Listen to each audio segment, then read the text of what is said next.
রোজা শুধু একটা ইবাদত নয়, রোজা শুধুমাত্র ইসলাম ধর্মের একটা স্তম্ভ নয়, বরং রোজা আত্মার রিয়া নামক রোগের উত্তম চিকিৎসা।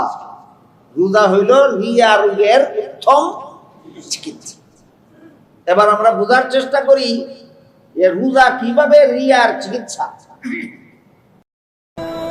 সত্যের পথ অবলম্বন করুন। KH Islamic media. রিয়া নামের যে একটা রোগ মানুষের আত্মার মধ্যে জন্ম হয়, এই রোগের যত চিকিৎসা আছে এর মধ্যে সবচেয়ে বড় চিকিৎসা হিসাবে আল্লাহ আমাদেরকে রমজান মাসের রোজা দান করেছেন।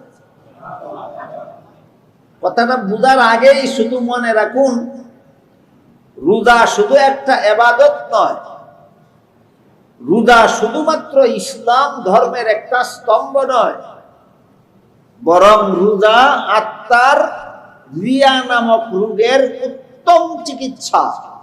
রোজা হইল রিয়া রোগের উত্তম চিকিৎসা। এবার আমরা বোঝার চেষ্টা করি যে রোজা কিভাবে রিয়ার চিকিৎসা। এক হাদিসে কুদসিতে উল্লেখ আছে, রাসূল করিম সাল্লাল্লাহু আলাইহি ওয়াসাল্লাম বলেন, আস-সাওমু লি ওয়া আনা আজজি বিহি আও ক্বালা উজজা বিহি। এই হাদিসের মর্ম হলো, সব রকমের নেক আমল কোনো কিছু করার নাম। নামাজ একটা কাজ করার নাম, নামাজ একটা কাজ করার নাম হজ, একটা কাজ করার নাম যাকাত, একটা কাজ করার নাম কোরআন তেলাওয়াত, একটা কাজ করার নাম দোয়া, একটা কাজ করার নাম জিকির, একটা কাজ করার নাম দুরূদ। কিন্তু রোজা কোনো কিছু করার নাম নয়, রোজা দুই কাজ না করার নাম। সব নেক আমলই কোনো না কিছু করার নাম। রোজা এমন একটা নেক আমল, এটা কোনো কিছু করার নাম নয়, দুই কাজ না করার নাম রোজা। একটা হলো দিনের বেলায় খাওয়া দাওয়া না করা, আর একটা হলো দিনের বেলায় স্বামী স্ত্রী মিলামিশা না করা। এই দুই কাজ না করার নাম রোজা।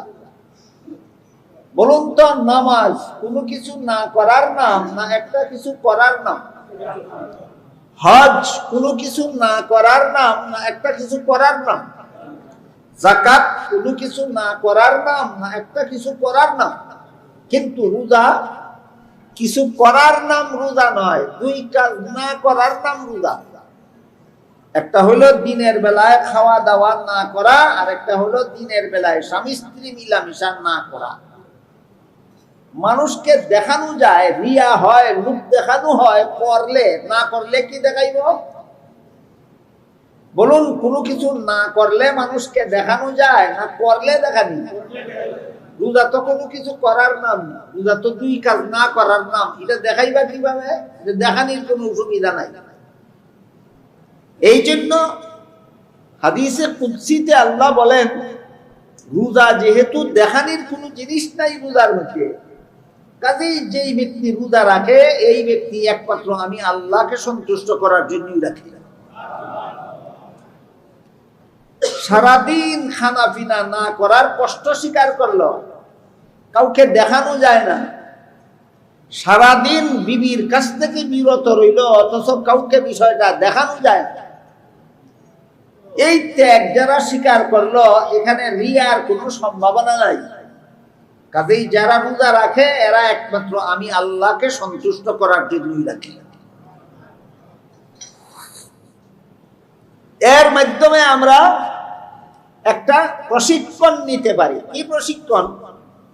সারাদিন বুক পিয়াসের কষ্ট যদি সহ্য করতে পারলাম, মানুষকে দেখাইতে পারলাম না, তাইলে নামাজ 5 মিনিট 10 মিনিট 15 মিনিটের নামাজ কেন আমি মানুষকে দেখাইতে যাব? সারাদিন রোজা রাখার কষ্ট মানুষকে দেখাইতে পারলাম না, তারপরও রাখলাম। সারাদিন পানির পিপাসার কষ্ট কাউকে দেখাইতে পারলাম না, তারপরও রাখতে পারলাম। সারাদিন ক্ষুধার কষ্ট মানুষকে দেখাইতে পারলাম না, তারপরও সেই কষ্ট স্বীকার করলাম। তাহলে 10 মিনিটের নামাজ, 12 মিনিটের নামাজ, 15 মিনিটের নামাজ, এটা কেন মানুষকে দেখাবার উদ্দেশ্যে করবো? এটাও একমাত্র আল্লাহকে সন্তুষ্ট করার জন্য। তাইলে রোজা শুধুমাত্র একটি ইবাদত নয়, রোজা শুধুমাত্র ইসলামের একটি স্তম্ভ নয়, বরং রোজা হইল রিয়া রোগের উত্তম চিকিৎসা। রিয়া নামক আত্মার রোগের উত্তম চিকিৎসা হইল রোজা। এই কারণে হাদিসে কুদসিতে আল্লাহ বলেন, আস-সাওমু লি ওয়া আনা আজজি বিহি আও ক্বালা উজদা বিহি। রোজা যেহেতু দেখানি যায় না, কাজেই যে রোজা রাখলো মানুষকে দেখাবার কোনো উপায়ই নেই, সুযোগই নেই। রোজা যে রাখলো একমাত্র আমি আল্লাহকে সন্তুষ্ট করার জন্যই রাখলো। তাই রোজার পুরস্কার আমি আল্লাহ নিজে দেব, অথবা আমি আল্লাহ নিজেই হব রোজার পুরস্কার।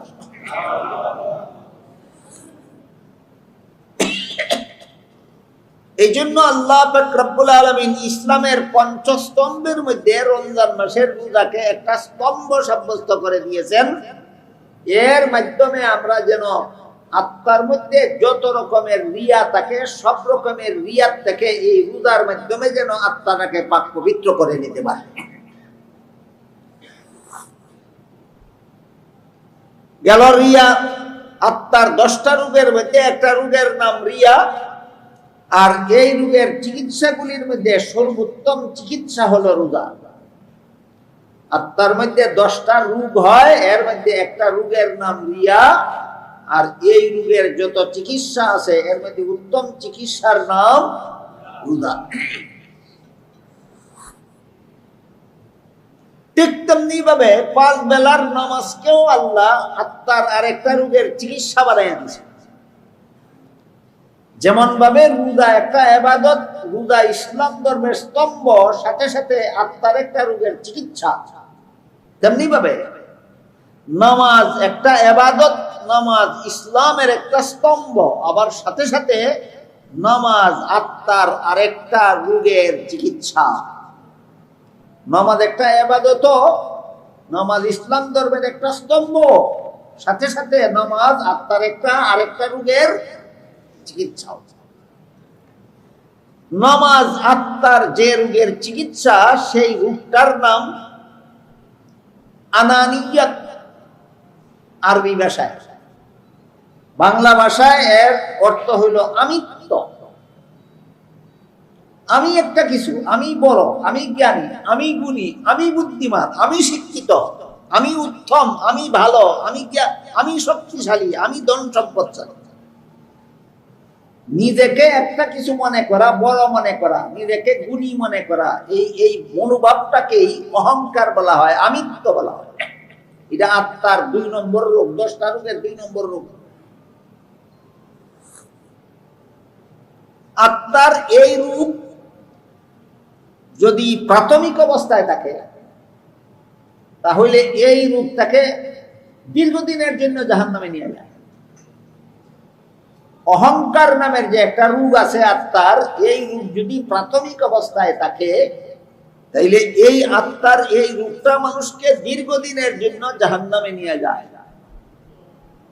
কিন্তু এই অহংকার রোগ যদি পুরাতন হয়ে যায়, অহংকার রোগ যদি চূড়ান্ত পর্যায়ে চলে যায়, তাহলে এই রোগ মানুষকে চিরকালের জন্য জাহান্নামে নিয়ে যায়।